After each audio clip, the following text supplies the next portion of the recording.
was you're talking about how you struggled socially at school. And I think I certainly went through the same. The biggest challenge I had when I was 17, 18 is I thought nobody liked me.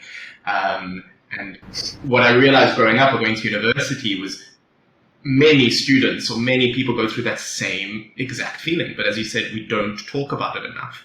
And we do not have nearly enough support or education that goes towards students in regards to preparing them emotionally for the world. So as you went through this class and like looking at now at your experience, what lessons do you think you've taken to how education from primary school, middle school, high school needs to better evolve to serve these problems and these needs? Yeah. I mean, honestly, the biggest one is I think everybody that's in education or talks about education or has opinions about it should self-educate themselves in terms of emotional awareness for themselves, but also empathize with the emotions of a child. In that we take a child from 8 hours of school and then we bring them back home and we're like, school's not hard enough for you, let me put you in a couple more hours of tutoring in the evening. We tell our students to do everything hard, and then when they don't focus it or they don't get good grades or they don't apply themselves, we get angry at them and we're like, apply yourself, focus more, dig deeper, really think. But all of that's so focused on the intellectual side.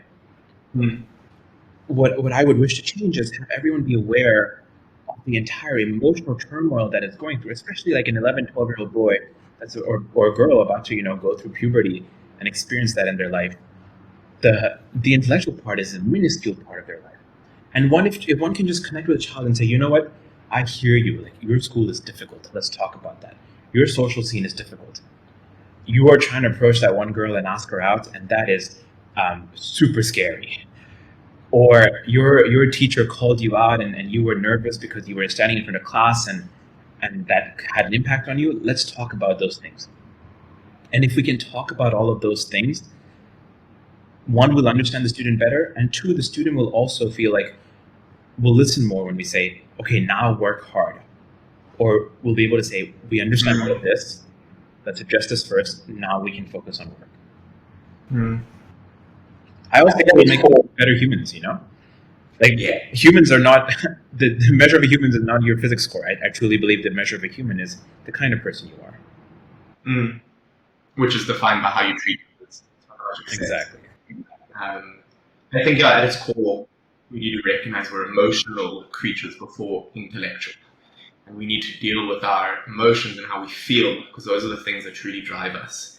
And to really unlock education and performance within kids, in order to get kids to thrive, we need to recognize that in them first and get them to feel that that's okay. Right. And then, okay, let's deal with getting 80, 90, 95% in your math score.